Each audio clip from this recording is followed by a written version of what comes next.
Good afternoon, everyone. Thank you for coming. Welcome to the Newseum. This is a great new initiative between the Historical Society in Washington, D.C. and the Newseum. I'm John Swile, the Executive Director. We welcome you. How many of you are members of the Historical Society? Terrific. That's amazing. If you don't know about us, we are in the Carnegie Library on Mount Vernon Square. We've been around for 122 years. We're celebrating almost 123. This is the second of our new public program series. Last weekend we were in Seneca, Maryland, doing a tour of historic Seneca.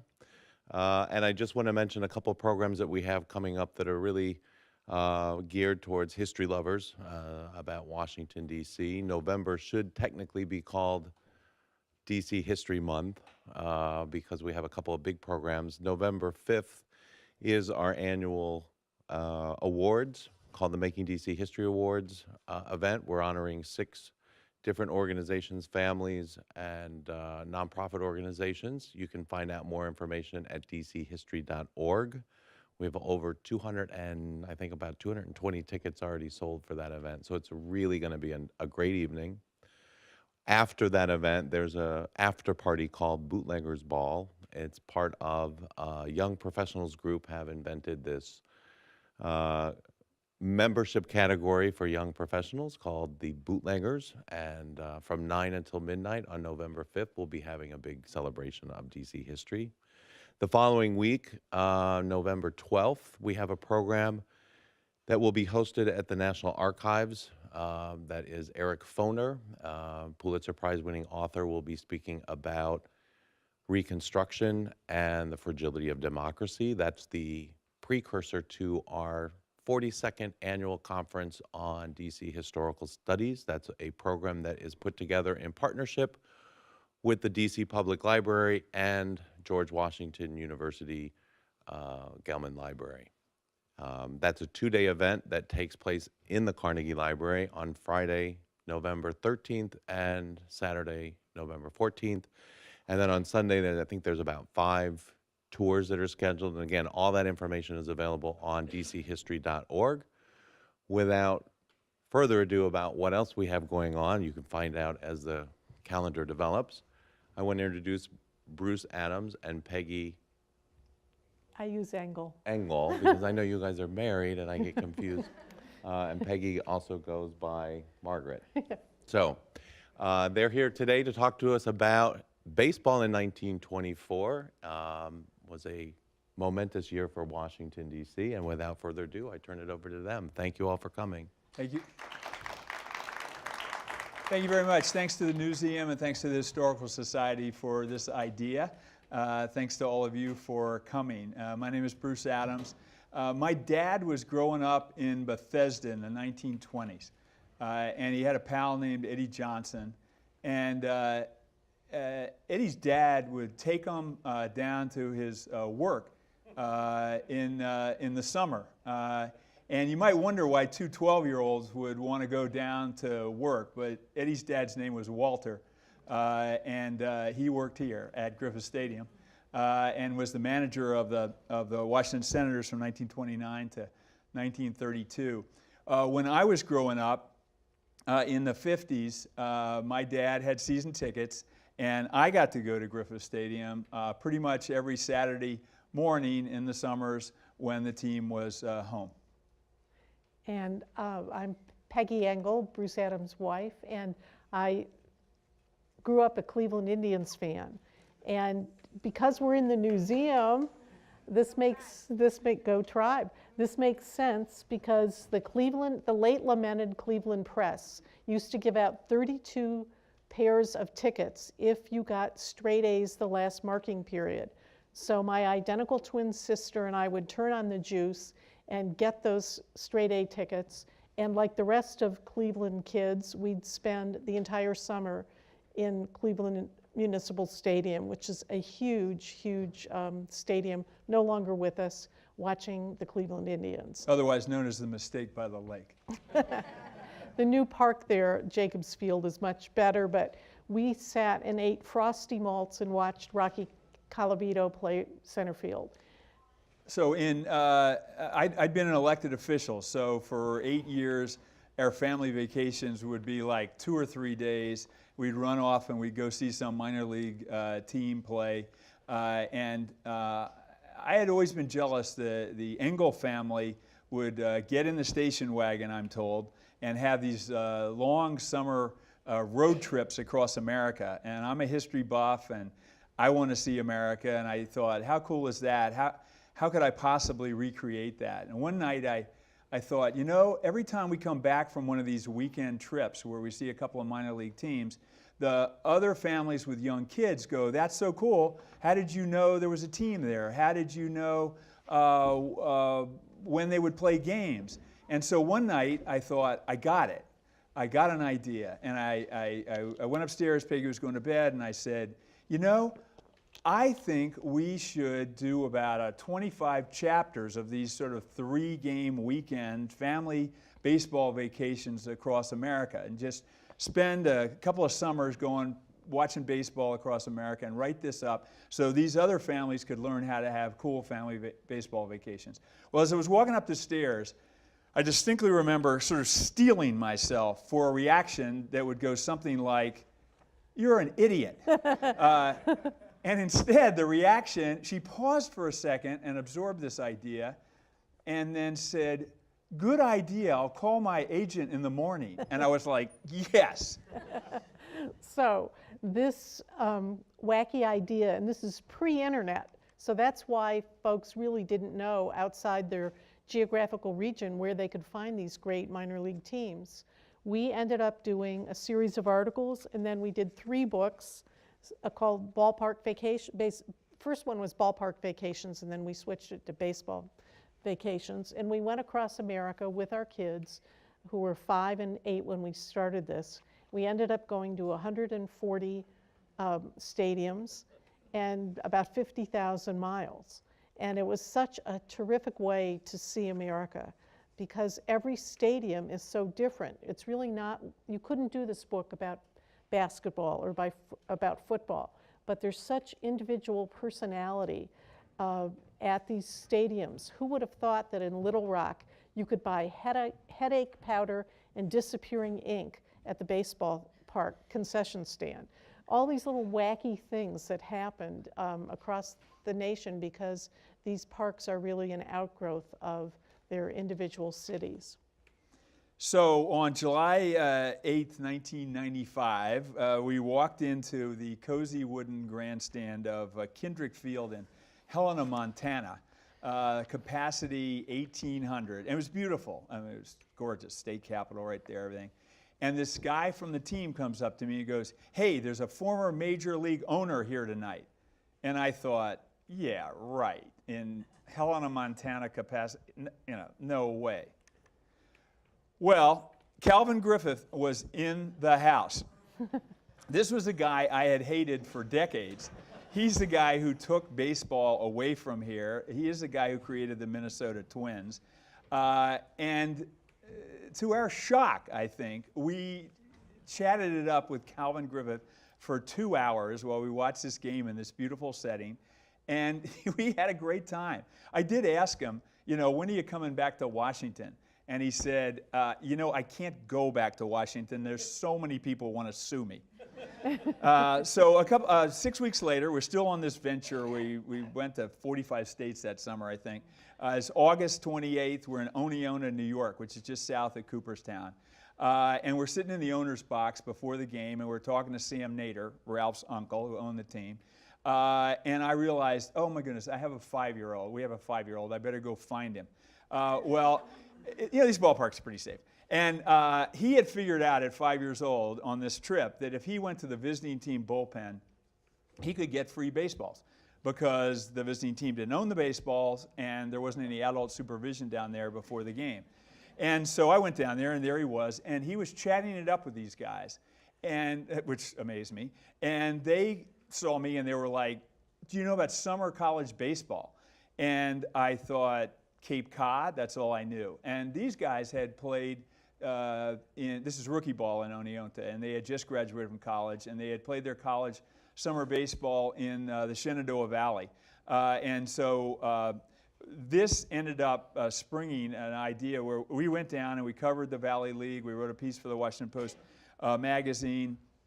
And I just thought, I got to have a team like this. This would be so cool. So 4 years later, we started a team. We got to name it after my dad's hero, Walter Johnson. It's called the Bethesda Big Train. We built a ballpark to honor the great Hall of Fame journalist from the Washington Post, Shirley Povich. And that's Povich Field. And just have had an incredible, whatever it is, 18-season run with the Bethesda Big Train. And I hope that many of you here have been out to the Big Train. It's right out in Cabin John Regional Park. Cabin John Regional Park, across from where Montgomery Mall is. But one of our goals today is to give you a very brief overview of Washington baseball history, because it's a preview to what we hope you do right after this talk, is to go through the Newseum's exhibit of the Nationals at 10. I think we've got a slide up now of Swamp Doodle grounds. And there's been a professional team in Washington named the Nationals as early as 1872. Swamp Doodle grounds was the home of the Washington Nationals team in the National League from 1886 to 1889. Where Union Station is now located, it had a pretty fine view of the Capitol.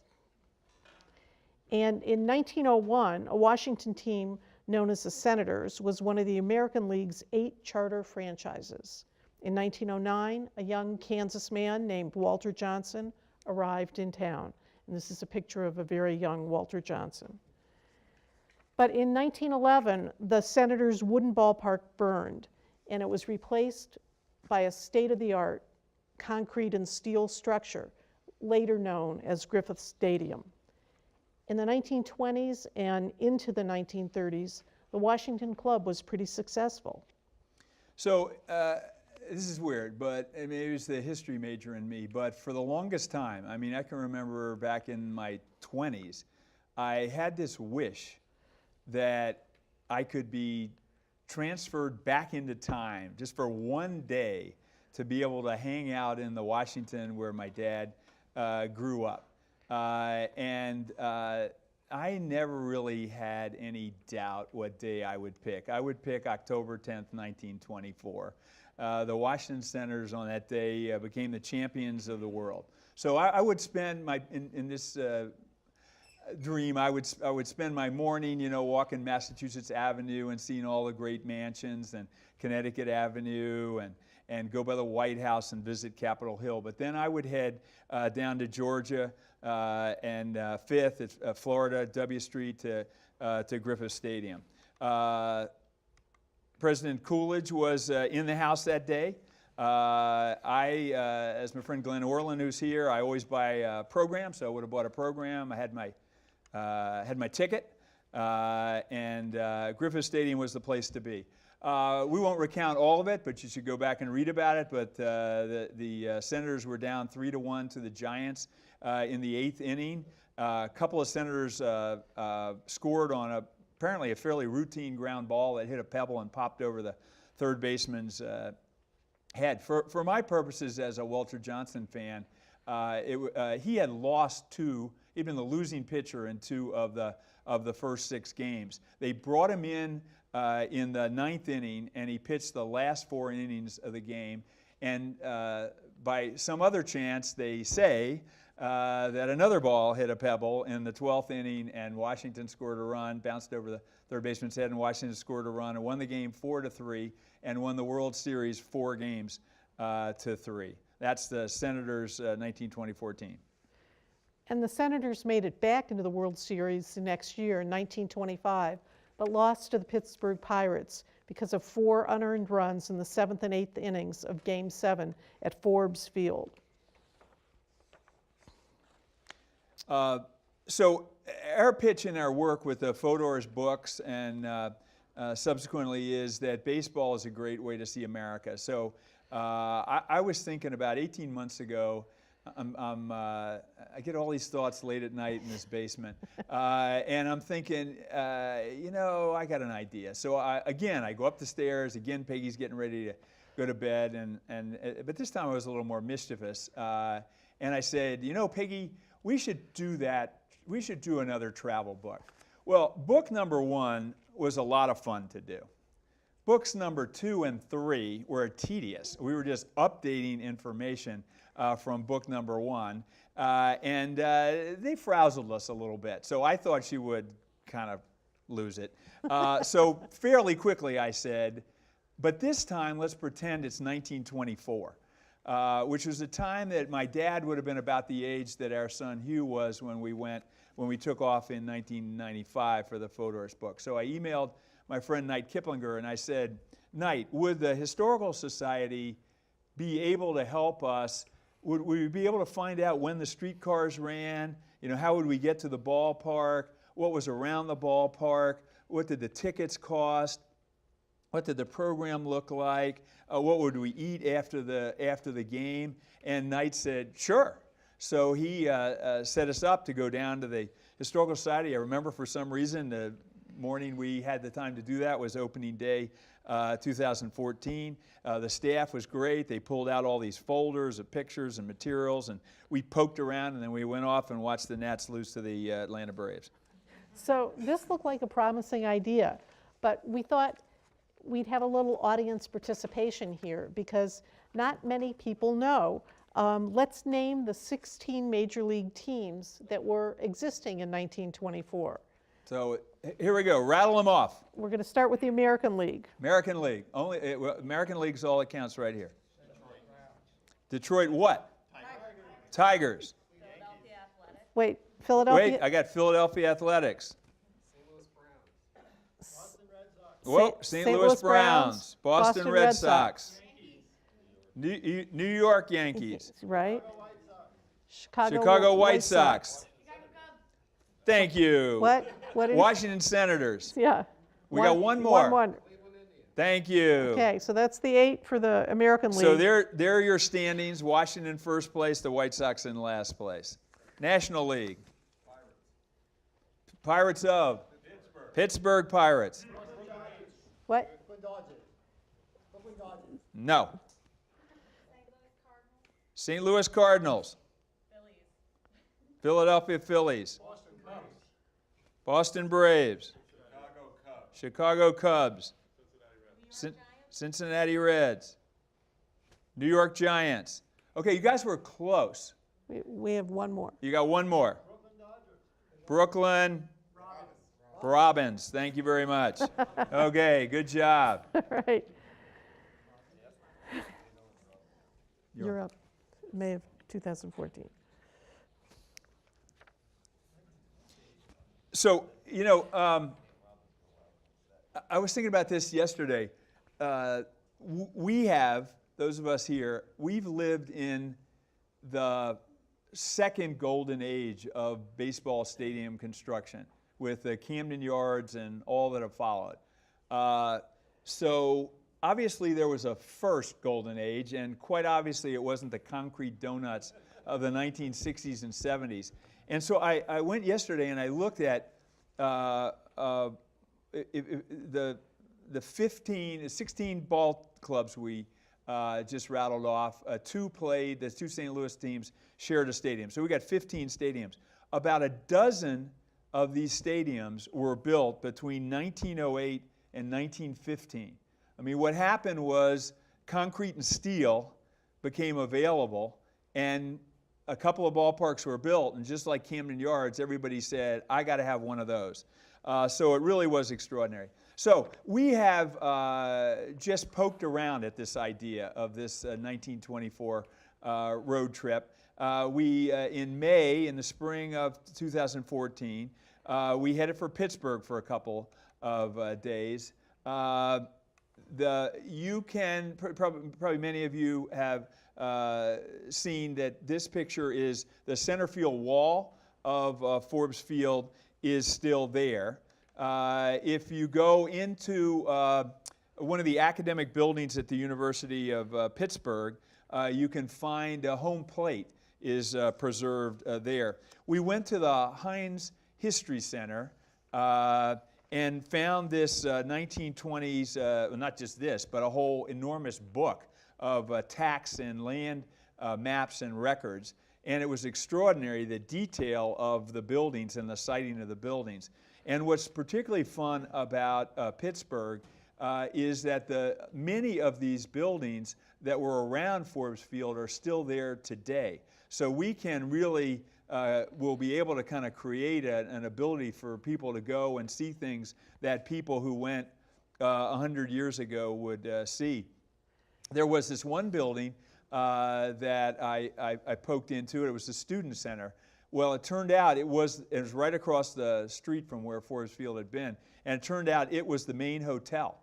And it had one of the rooms recreated to the way it was when some actress stayed there in the 20s or 30s. It was really fun.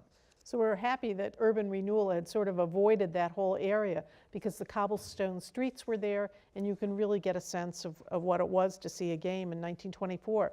And so in August of 2014, we went to Chicago for games in one of the two ballparks still in use since 1924, and I'm sure you all know that that's Wrigley Field.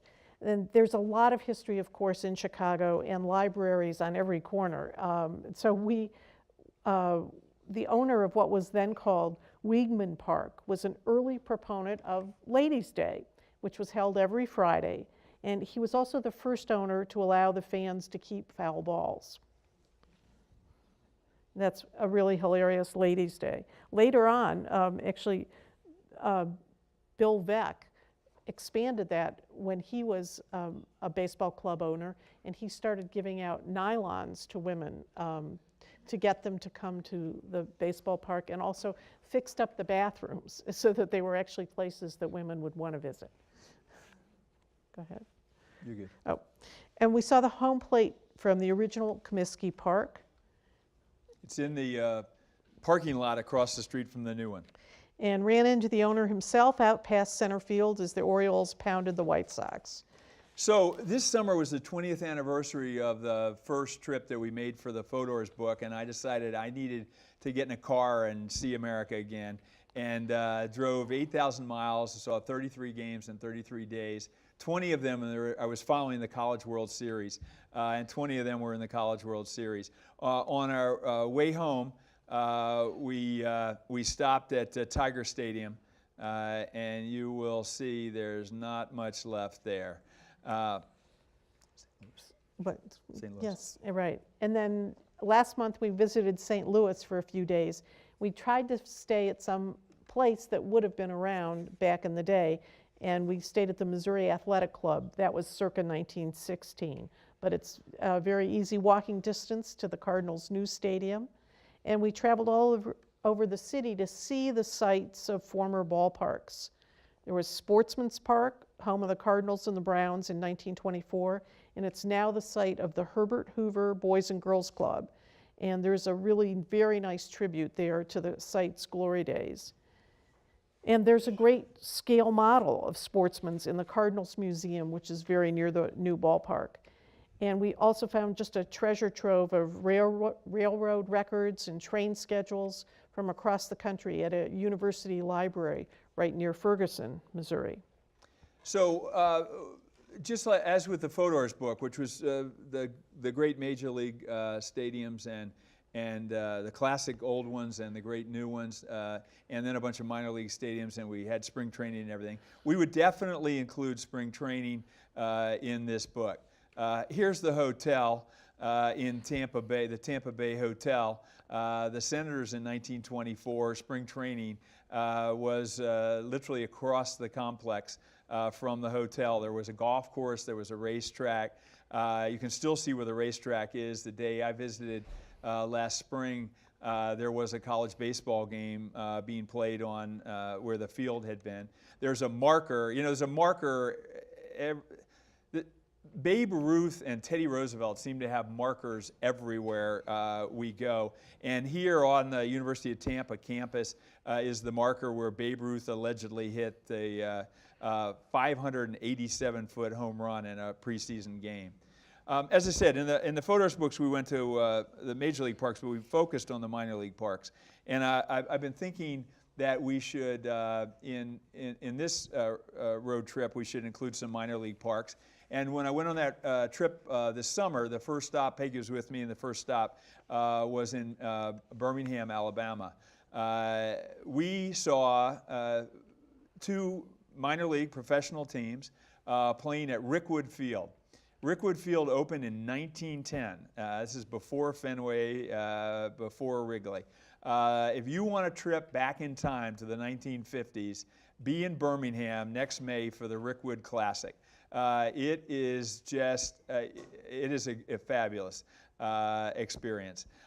We will need a West Coast trip. We haven't poked around out there yet, but the Pacific Coast League was effectively sort of a third major league, very high quality. Transportation didn't allow there to be teams in the American and National Leagues to make that work out in the West Coast, but the teams were outstanding. The San Francisco Seals were one of the great teams of the time.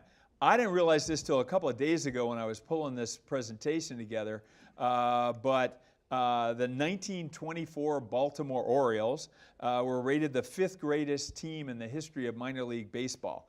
So we're going to hope that we get lucky, and Lefty Grove, who had a 26-6 record that summer for the Baltimore Orioles, would be on the mound when we visit. And of course, we wanted to include the Negro League Baseball on this road trip. And there was a very historic meeting on February 13th, 1920, and it's where the National Negro League was established. It was held in the Kansas City YMCA, and that building still stands. You can visit it. And the Negro League's Hall of Fame is right around the corner. In St. Louis, we had the opportunity to walk on the field where Cool Papa Bell played. And the Baltimore Black Sox played in the Eastern Colored League. These are the cities in the, we won't do this for you. We won't give you a quiz on the Negro National League teams and the Eastern Colored League teams. But the first Negro World Series was held in Philadelphia. So we might try to get to that game in 1924. So this next photo is interesting for lots of different reasons. The guy who's knocked out is Babe Ruth. You can see why he's knocked out. There's no padding on that concrete wall. And really interesting to me is that it's real clear where the black fans, the section for the black fans in segregated Washington of 1924 sat. They sat in the right field bleachers and had a really good view of poor Babe there. And that was a 1924 game against the Senators. We've just visited a few of the cities, and we're absolutely looking forward to seeing the rest of the cities in this 1924 Odyssey. And that would include going to Philadelphia to see Shibe Park, the site of where it was. And there were wooden bleachers in front of the left field monster at Fenway Park until 1926. So clearly they were there in 1924. I got the wrong picture. Wait a minute. I thought I was doing pretty well on that. Okay, that's Fenway. That's Fenway, and you can see those wooden bleachers. So that really cut down the monster. And then Yankee Stadium certainly had a different look. It's the left field grandstand wasn't even extended until 1927. So this 1915 postcard claims that Boston's Braves field is the largest ball grounds in the world. No one to challenge that. And here's the Cincinnati ballpark where the Chicago Black Sox threw the 1919 World Series. And the next one's Ebbets Field. And from my hometown, Cleveland's League Park. And a fair part of that park is still standing today. So you can visit that. So it's surprising. Here's the attendance figures. You got the Yankees and the Tigers right at the top. I was surprised to see the Tigers drawing so strongly. And I was surprised to see that both Boston teams were really right at the bottom. Washington is in the middle of the pack there with about 500,000 fans in 1924. So that's our notion of where we would go on the road trip, and I'm hoping that we'll have some time after we finish and get some suggestions from you about fun things that you've found out on the road that we could work into this book. But before we open it up for comments and questions, we had promised that we would do a really quick history of Washington baseball, and the historian is our Hall of Fame journalist, Shirley Povich, for whom we had the privilege of honoring in naming our Bethesda Big Train ballpark for. He wrote the book, literally, on the history of the Washington Senators. As we were saying before we took you off on the road for our road trip, the Senators were actually pretty good for about a decade, starting in the mid-20s with the World Series win in 24, back to the World Series in 25, returning again in 33, although losing to the Giants 4-1 in 33. That's the 1933 program. And while the phrase Washington first in war, first in peace, and last in the American League, that was coined in 1909. It best described the 6 last-place finishes during the 1940s and 50s. I think we have a team photo from there. Right? This is mediocrity. The Senators received national laughingstock fame with the 1955 Broadway production Damn Yankees. The fictional Senators win the pennant, but it was a deal with the devil. So, okay, the Senators, they weren't very good when I was growing up, but, we had a team. And as I said, I really enjoyed driving downtown with my dad and on Saturday mornings and getting to see the games.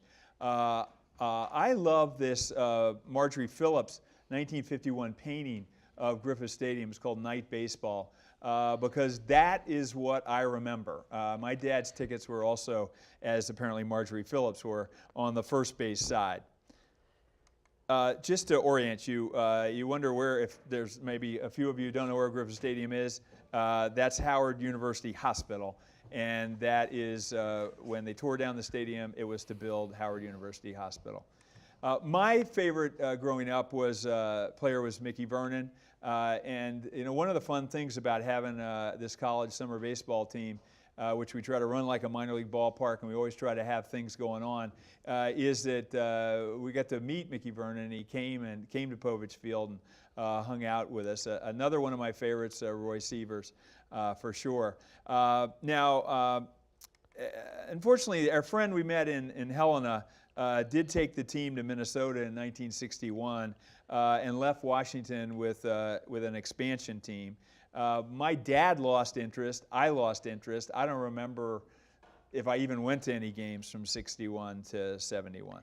But the 61 expansion Senators played one last season at Griffith Stadium before moving into the D.C. Stadium, now called RFK Stadium, for the 1962 season. Frank Howard was the home run hitting hero. And Hall of Famer Ted Williams managed them to an 86-76 record in 1969, the only winning season of the expansion era team. And after Bob Short, another horrid owner, sadly, announced that he was moving the team to Arlington, Texas for the 1972 season, the fans revolted. Leading 7-5 with 2 outs in the top of the 9th, fans stormed the field and the final game was forfeited to the New York Yankees. So meanwhile, up I-95, it was an entirely different story. The Orioles were in their glory years with 6 American League pennants and 3 World Championships. I missed most of that because I didn't sort of get interested in baseball again until 1982 when, I was reading about there was this young guy named Ripken, and he just seemed like a really cool guy, and I thought he might be worth following.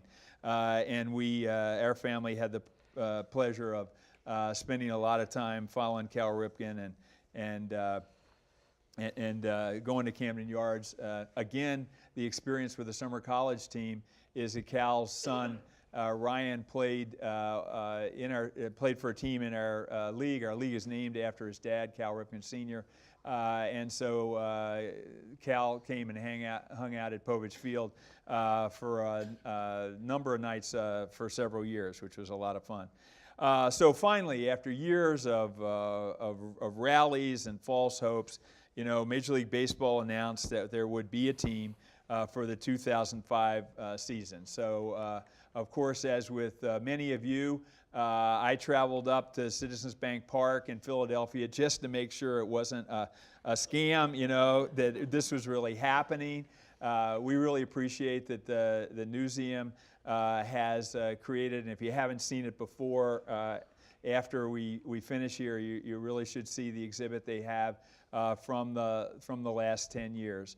It's been a rocky road. It hasn't had all the ups that we hoped for, but we've had some great times. And when you go through that exhibit, the first time I went through the exhibit, I realized, geez, I was at 4 or 5 of these games that are these 10 key moments. So make sure that you see that. So again, thanks to the Historical Society, thanks to the Newseum, thank you all. And I think we've got time for some thoughts. There's a lot of baseball knowledge here, so we're not looking just for questions. We're looking for some of your thoughts about what we should be doing as we try to compile a 1924 baseball road trip. Who's up? Yes, Comments? go ahead. Just a comment based on your loyalties. And it's interesting this week, it should have been the Washington Nationals and the Cleveland Indians, according to Sports Illustrated, predicted to the They don't World get everything Series, right. the Indians winning. So I just wanted to make, you want me to repeat that? Okay, sorry. This is the week of the World Series, of course, and the Mets and now Kansas City are going to be playing.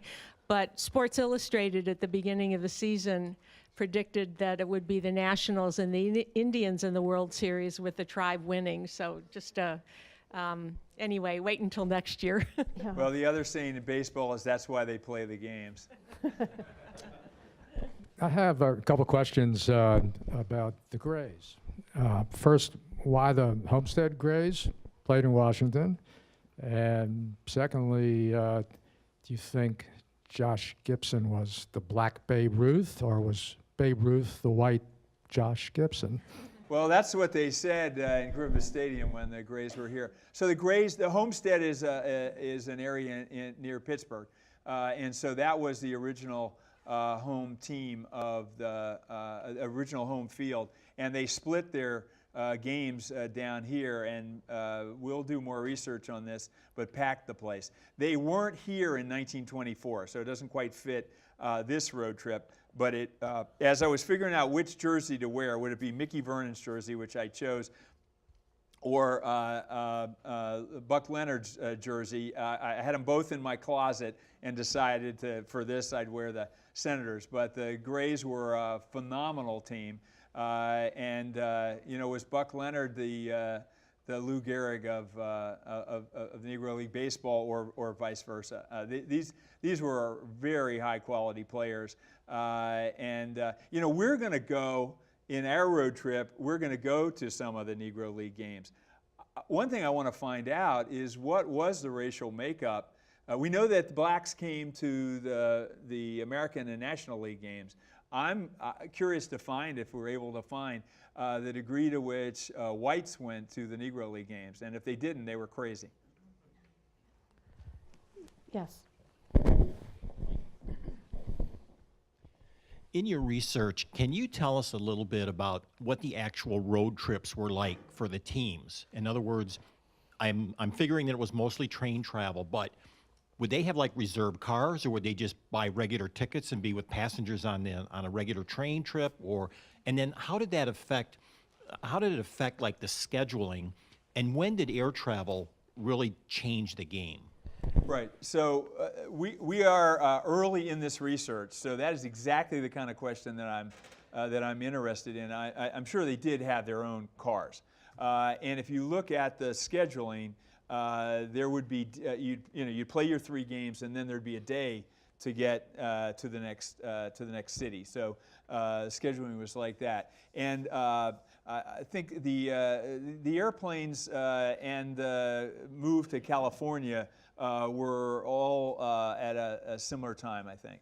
But thank you. That is exactly the kind of question that I'm really interested in learning about. And so we were poking around this museum literally a mile from Ferguson on our St. Louis trip last month. And we found this, I forget the name of it, but this great sort of railroad collection. And somebody had told me, we were at another library downtown, and they'd said, you got to go see Charlie Brown out at, he knows everything about railroads. And I poked around and found Charlie Brown, and Charlie Brown, I said, you can tell me what trains these teams would have taken to get to which cities, leaving approximately what time and getting in at what time. And he said, absolutely. And I said, and you can do that for me for these other 15 cities? And he said, no, but I can teach you how to do it. It's all right here. So I think we're going to have a lot of fun poking around and giving you a decent answer to a really good question. Yes. Bob, here. Bruce, a question about your childhood, if I can. In the early 60s, when the New York Mets were born, and for the next 7 years, there was no more rotten team in all of sports, certainly in all of baseball, than the Mets. And a very strange thing happened in New York City. Kids loved the rottenness of the Mets. They rooted for the rottenness of the Mets. They would go to school and hope that the Mets would lose. And so in the 40s and 50s, was there the same phenomenon in Washington? Did kids hope that the Senators would lose, or did they hope that they would win? Only Bob Levy would ask a question like that. I can't imagine, thank you, but I can't imagine that that was the case. I was doing my college thesis research in New York in 1969 and did think to go see the Mets play, and that, of course, unfortunately for my Baltimore Orioles, was a great year. We will look into that for you, Bob. Thank you. In the 50s, I went to Griffith Stadium as a kid. We were rooting for the Senators to win. Thank you. And it didn't happen a whole lot. All right, I think we've got the mic here, and we'll get over there. Thank you. I have a suggestion for you and a shameless plug also. First, a suggestion, McKechnie Field in Bradenton, Florida. That's the spring home of the Pirates, and I'm pretty sure Babe Ruth played there. I think that was used going back at least to the 1920s. So that could be another place to check out. And it is so cool. I mean, again, I'm a Nationals fan, but I'm also an Orioles fan, and so spring training is a lot nicer in Sarasota than in Vieira. So the Pirates field in Bradenton is just up the road.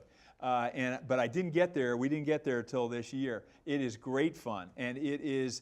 I think they were calling it the third oldest stadium still in use by the major leagues. In other words, Wrigley, Fenway, and the field in Bradenton. Yeah. So, but that is a great place to go. You really get a nice. I love these old fields, and there are not many of them. Rickwood, the minor league team I told you about, and McKechnie those are great examples. It's really, you really feel like you're. They've really upgraded the one in Bradenton, but you don't quite feel like you're in the 1950s, but it's fun to go there. So that's a great plug. Thank you. Well, no, then the plug part, the plug is coming up. My friend Roy just talked about being a fan in the 50s. Roy and I are tour guides at the Nationals ballpark, and I'm assuming everybody here has had a tour of the ballpark. If you've come, then you have to come there. This is a compliment to what you're talking about now, except we actually have a seat from the old Griffith Stadium. We have pictures of Griffith Stadium. We have 2 seats from RFK. One of them, the white seat, one of the Frank Howard's home run seats. Most of you, I think, know what I'm talking about. We have where Ryan Zimmerman hit a home run in 2007 up into the same section, the yellow seat. So on the tour, we do other neat things like showing you exclusive clubs. You get to visit the visitors clubhouse, go into the dugout, and on days when the team's not there, you get to throw a pitch from the bullpen. But in addition, we have we cover the history of baseball in Washington, original Senators, expansion Senators, Homestead Grays, and of course our So this more is your recent tour of Nats Park? Nationals Right. Park. You can Oh, go terrific. online. It's $15. Yeah. Yeah, Bruce, you have Well, to go. I wandered sent it. around We- No, and we you do- scores of times, it's but I've never been on 15 it. normal And- price $15 for an hour and a half tour, and we can, if people want to go longer, we can go longer. And if people want to talk, because Roy and I are typical tour guides. We grew Well, up we in want to make sure we Washington. get on one of your tours. Yeah, so, we love come to give us talk the- about Roy Sievers and Mickey Vernon and Good. everybody else. Well, people probably know this, but most MLB parks now do have tours, usually with a small fee associated. But I have to say, I really love that Nationals Park has such good history, and they've done a really lovely job of explaining Washington's history at the stadium. Other parks have tried to do that, and some with good success, but I think Washington is right up there as far as... So this is right behind home plate. They have, there's a whole section. When did those Library of Congress photos show up? That just was added this year. Yeah, that's what I Yeah. thought.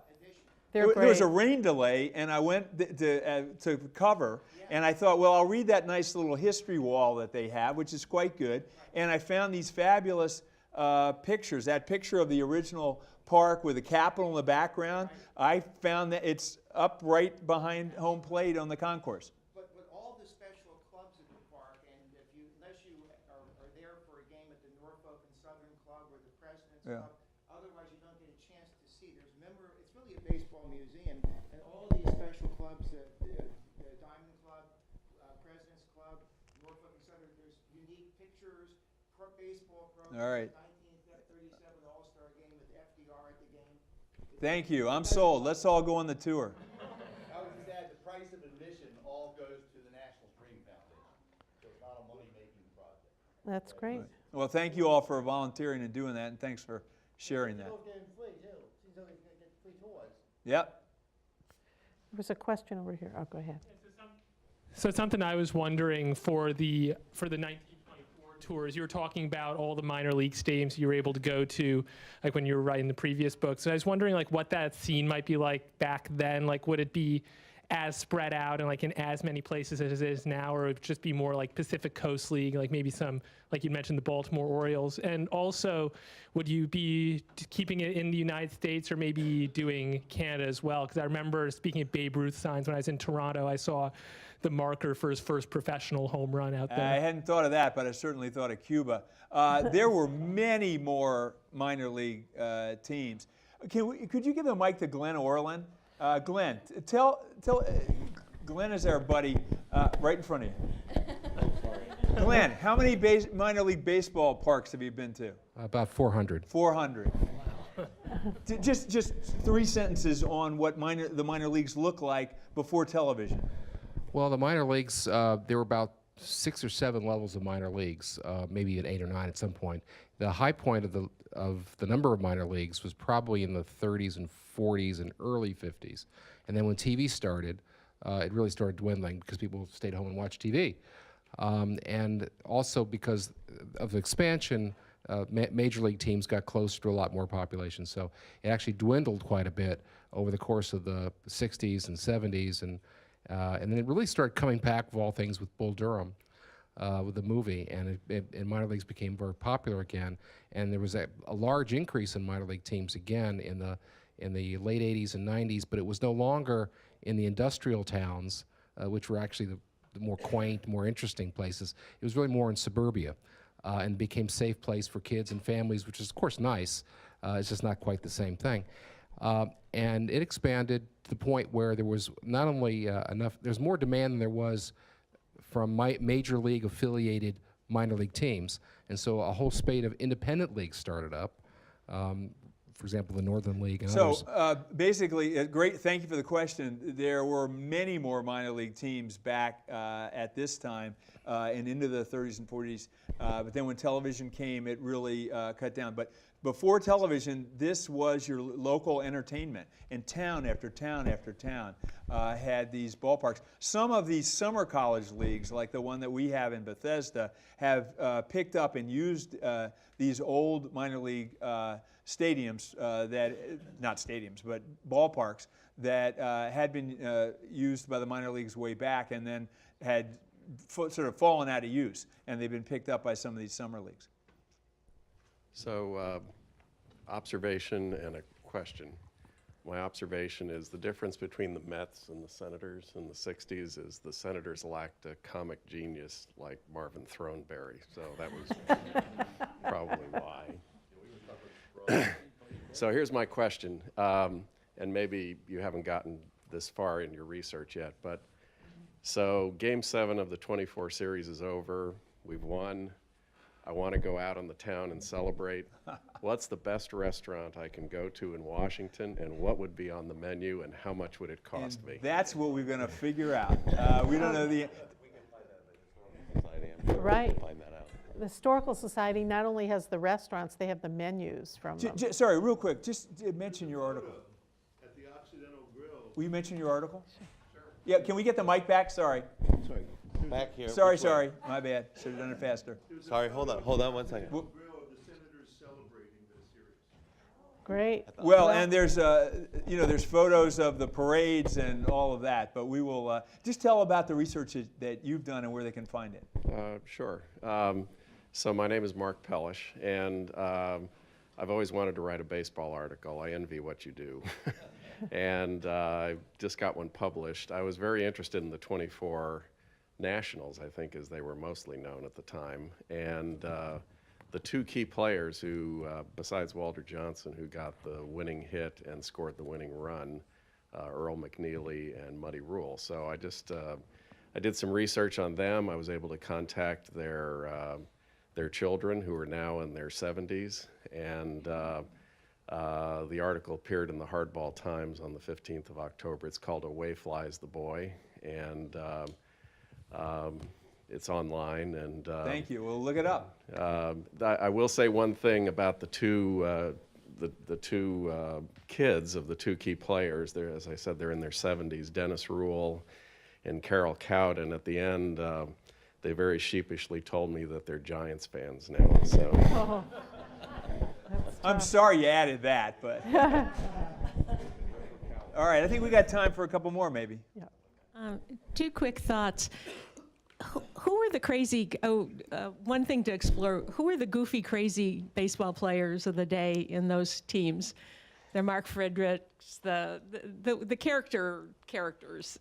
Might be interesting to find out and explore that as you go and visit Thank the you. teams. Right. And then also, I mean, Bruce, you had mentioned baseball is a great way to see America.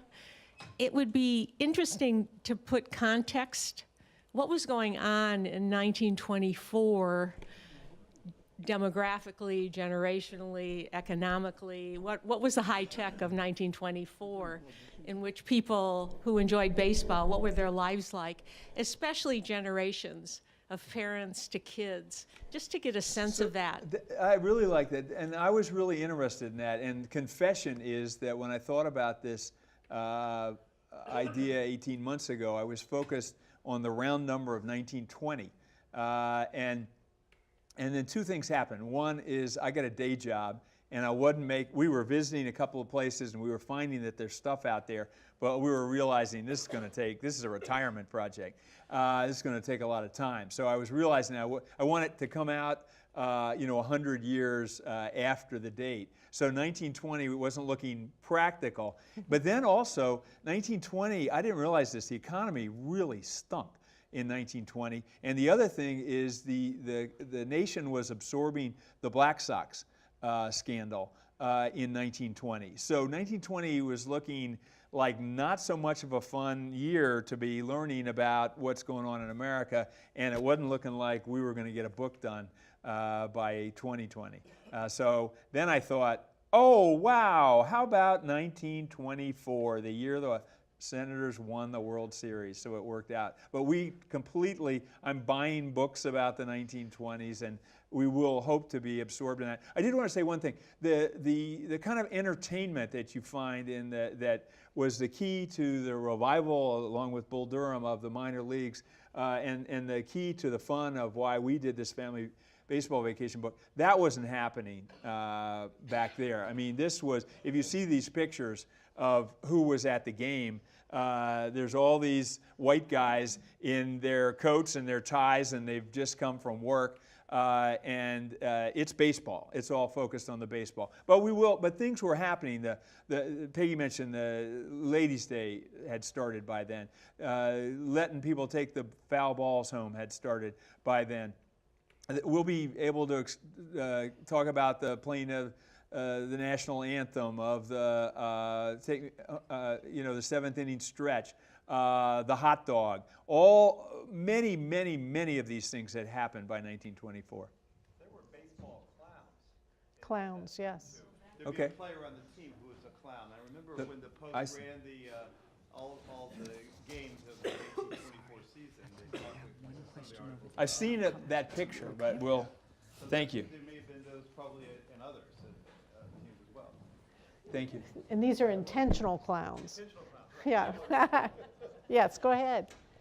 How has commentary changed?